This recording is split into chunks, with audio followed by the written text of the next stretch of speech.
sudah habis lahiran ini. Ya. Anak saya kan sudah banyak. Oh, anaknya berapa Ibu? Sudah 4. Masya Allah ya. Terus tensi saya sudah agak naik itu Bu. Jadi KB-nya itu apa, saya sudah tidak punya anak lagi. Oh iya, jadi sudah mantap ya Bu ya, sudah cukup gitu nggih, 4 omongan. Dengan suami bagaimana Ibu? Bapak gimana? Sudah ada konsultasi sebelum ngobrol-ngobrol sama Bapak? Sudah, masih ya disuruh tanya-tanya dulu. Oh baik, jadi gitu. Kalau saya lihat ini, mohon maaf Ibu Eni anaknya 4, kemudian usia Ibu sudah 43 memang ya, 45 mau 44 ya. Oh iya, jadi gini, salah satu ada metode kontrasepsi. Nah, izinkan saya hari ini mau menjelaskan tentang salah satu metode kontrasepsi jangka panjang, namanya steril. Pernah dengar nggak Bu? Ya Bu, pernah. Oh iya, jadi steril itu Bu salah satu kontrasepsi jangka panjang. Dia prosedurnya pembedahan di saluran telur ya. Jadi saluran nanti lukanya itu kecil aja Bu, sekitar 2-3 cm di bawah di bawah pusar biasanya. Nah, kemudian yang dilakukan atau dioperasi adalah nanti saluran telurnya. Jadi dia saluran telur kanan dan kiri itu nanti dipotong dan diikat, biasanya kayak gitu ya Bu ya. Tapi biasanya sebelum dilakukan tindakan steril, kita harus melalui screening dulu Bu. Soalnya ada beberapa faktor yang harus jadi pertimbangan dalam melakukan steril. Salah satunya yaitu apakah Ibu ada riwayat sakit asma atau paru-paru, bronkitis, ada tidak Ibu? Tidak. Tidak ada. Riwayat radang panggul, nyeri panggul gitu, kemudian yang lama, ada atau tidak? Tidak ada. Tidak ada riwayat operasi besar di daerah sekitar perut. Tidak ada. Oh, lahir normal semua ya Bu ya kemarin. Alergi obat atau makanan? Tidak ada Bu. Riwayat kencing manis itu Bu ada nggak? Berat badan juga tidak berlebih? Tidak ada? Oh, alhamdulillah. Nah, kemudian syarat-syaratnya sudah, kalau dari screening kesehatan sudah aman, lanjut kita ke persiapan mental. Salah satunya adalah steril ini atau MOW ini harus sesuai dengan keinginan ibu ataupun suami. Jadi makanya saya tadi bilang sudah harus komunikasi dengan suami, apakah sudah betul-betul mantap, tidak ada paksaan dari siap pihak manapun, nggak ada Bu. Sudah mantap, memang sudah mau steril nggih. Nggak pengen nyoba yang KB yang lain, Sudah nggak kepingin lagi Bu. nggak ada ya. Dari salah satunya juga satu sukarela, kemudian dari sim medis tadi tidak ada kontraindikasi. Kalau dari wawancara awal saya sama ibu tadi, alhamdulillah tidak ada nih Bu, tidak ada. Kemudian rumah tangganya harmonis. Mohon maaf Ibu, bukan mau mencari tahu apa gimana, tapi hubungan dengan suami istri dalam keluarga bagus aja ya, tidak ada konflik atau gimana. Baik-baik aja. Jadi sudah Bapak sama Ibu sudah sepakat, sudah cukup gitu ya. Jadi intinya ya, makanya sudah dari faktor usia juga resiko ya Bu ya kalau hamil lagi ya. Benar. Kemudian untuk indikasi dari pelaksanaan MOW atau steril sendiri ini sudah ada nih, usia dari faktor usia lebih dari 26 tahun. Ibu sudah 43 mau 44, sudah memenuhi kriteria. Paritas atau kelahiran lebih dari 2, Ibu putranya 4, sudah cukup ya Bu ya. Kemudian sudah Ibu mantap, sudah sama Bapak sudah cukup lah anaknya, sudah nggak pengen nambah lagi gitu ya. Sudah ada kemantapan deh. Kemudian prosedur Ibu nanti saat pelaksanaan harus sesuai dengan prosedur dan Ibu bersedia untuk mematuhi. Jadi sukarela, tidak ada paksaan gitu loh Bu ya. Oke, kemudian faktor indikasi lainnya adalah kalau terjadi kehamilan bisa meningkatkan risiko buat ibu. Nah, ibu tadi udah cerita tensinya juga ya Bu ya, sudah mulai naik. Dari faktor usia juga risiko kalau terjadi kehamilan lagi ya Bu ya. Terus sebelum itu kan indikasi, ada kontraindikasi yang tidak boleh dilakukan steril tuh Bu. 1, nanti ibu dipastikan tidak hamil. Kemudian ada riwayat perdarahan yang tidak diketahui penyebabnya, umpamanya kayak haidnya lama terus berhenti terus haid lagi sering begitu, itu tidak boleh Bu, harus dicari tahu dulu penyebabnya. Kemudian ada infeksi atau radang panggul, nah itu tidak boleh juga, harus diobati karena nanti ini prosedur steril adalah pembedahan, jadi supaya tidak memperberat kondisi ya. Kemudian ada keraguan-raguan, makanya untuk tindakan steril ini harus betul-betul matang antara suami dan istri, tidak boleh sepihak, tidak boleh ada paksaan gitu, nggih. Kemudian salah satu ibu kenapa memilih steril? Kalau ada rencana pengen steril, nanya-nanya, pengen sudah memang betul-betul mantap gitu.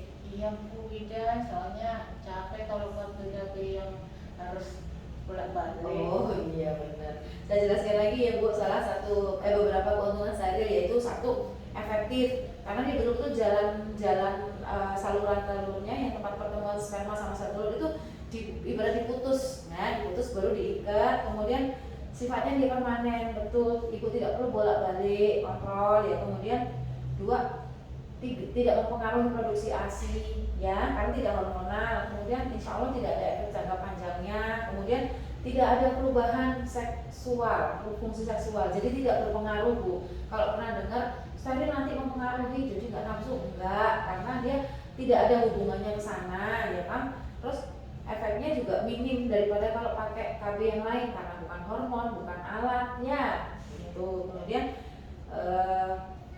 tidak ada menaikkan resiko PRP ya. Kemudian sebelum saya menyampaikan lebih lanjut tentang itu merupakan beberapa keuntungan steril, ada juga Bu sebenarnya sisi lain dari sisi kerugian dari steril, yaitu satu, nanti kalau sudah disteril, kalau ibu pengen berubah pikiran, pengen dipulihkan lagi, itu susah dilakukan. Kemudian mohon maaf, makanya saya tadi nanya keluarga harmonis, bahagia. Kemudian tapi kalau jodohnya berhenti, terus cerai, terus nikah lagi, terus ada yang ibu pengen sterilnya dipulihkan dan menyesal, kenapa ya kok aku steril, tahu gitu nggak usah. Nah makanya untuk prosedur steril ibu harus betul-betul diyakinkan sudah mantap gitu ya. Kemudian kerugiannya, kekurangannya adalah beberapa ibu, tidak semua, tergantung abang jarinya, ada tidak nyaman namanya operasi ya Bu, tapi insya Allah operasinya kecil aja kok.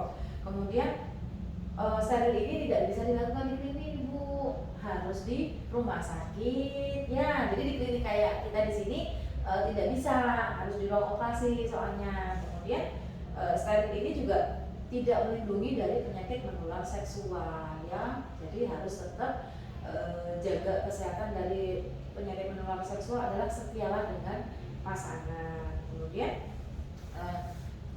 cara kerja steril sendiri adalah jadi nanti steril itu saluran tubuhnya itu diikat Bu, dipotong dulu baru kemudian diikat. Nah kanan kiri, saluran tubuh kita itu ada dua ya Bu ya, kanan dan kiri. Nah itu nanti yang dipotong dan diikat, jadi sperma yang harusnya bisa bertemu sama sel telur di saluran tuba ini nggak bisa, ibarat jalan sudah dibendung gitu ya. Kemudian untuk pelaksanaannya steril sendiri bisa satu saat haid, dua hari ke-6 sampai ke-13 siklus haid itu masih bisa. Kemudian atau pasca persalinan, ibu habis bersalin kan, atau pasca keguguran juga bisa. Kalau pasca bersalin bisa dilakukan steril itu dari hari kedua setelah lahiran sampai dengan 6 minggu setelah kelahiran. Baik itu juga untuk yang pasca keguguran bisa 3 bulan pertama sampai dengan 6 bulan setelah keguguran di saat lagi haid. Nah itu bisa dilakukan steril, waktu-waktu pelaksanaan sterilnya gitu loh Bu. Kemudian hari ke-6, kenapa sih Bu kalau pas lagi haid? Satu, memastikan ibu tidak hamil kan. Nah gitu, sama kalau habis bersalin masih nifas kan berarti tidak ada kemungkinan hamil gitu loh Bu ya. Jadi habis keguguran juga bisa gitu. Nah enggak, intinya steril itu tidak mengganggu siklus haid kok Bu ya. Jadi haid ibu akan tetap haid seperti biasa, jadi aman untuk ibu gitu. Baik, ini sekilas penjelasan tentang steril, karena ibu kan tadi ceritanya mau KB yang sudah jangka panjang, sudah capek ya Bu ya, dan dari faktor usia juga resiko. Apabila suami dan istri sudah mantap untuk tidak ingin menambah momongan lagi, bisa dilakukan salah satu alat kontrasepsi namanya steril atau MOW dalam istilah medisnya gitu. Begitu sekilas penjelasannya Ibu. Ada yang mau ditanya atau ada yang kurang jelas dengan penjelasan saya Ibu? Udah jelas Bu Ida. Oh iya, jadi kalau untuk tindakannya steril sendiri Bu tidak bisa di sini ya, harus di rumah sakit. Jadi Ibu nanti saya berikan rujukan untuk ke dokter spesialis supaya bisa direncanakan tindakannya. Tapi nanti pas pada pelaksanaan suami juga harus ikut Bu ya, jadi harus betul-betul mengetahui dan tanda tangan surat izin persetujuan gitu. Iya, bagaimana Ibu? Sudah siap kah? Siap. Sudah mantap ya? Iya. Oh, baik. Nanti kalau begitu kan Ibu habis bersalin ini ceritanya ya. Nanti rembuk sama suami, Ibu masih ada waktu sampai dengan 6 minggu setelah persalinan ini. Kemarin lahirannya normal soalnya ya Bu ya.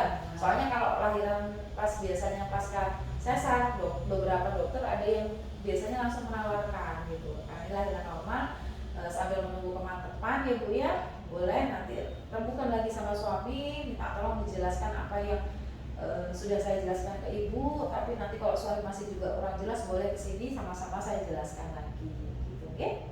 Iya, baik. Ada lagi Ibu yang bisa saya bantu atau ada yang mau pertanyaan lagi? Apakah ditanggung BPJS Bu? Iya, insya Allah Bu ditanggung kok ya. Makanya itunya perlunya rujukan itu dari vaskes pertama. Gitu ya. Iya. Baik Ibu, ada yang bisa saya bantu lagi atau ada yang mau dijelaskan lagi? Udah jelas Ibu. Oh ya, alhamdulillah kalau begitu. Tinggal nanti pelaksanaannya ya Bu ya, nanti rembukan sama suami, nanti datang lagi ke sini kalau memang sudah betul-betul siap, ibu masih ada waktu, saya kasih surat rujukan untuk ke rumah sakit atau ke dokter spesialis biar bisa dilakukan perencanaan tindakan. Jadi di rumah sakit ya Bu? Iya, tidak bisa di klinik. Oh Ibu, oke? Itu saja Ibu Eni. Terima kasih. Oh iya, terima kasih ya Bu. Sama-sama. Assalamualaikum. Waalaikumsalam. Oke, thank you.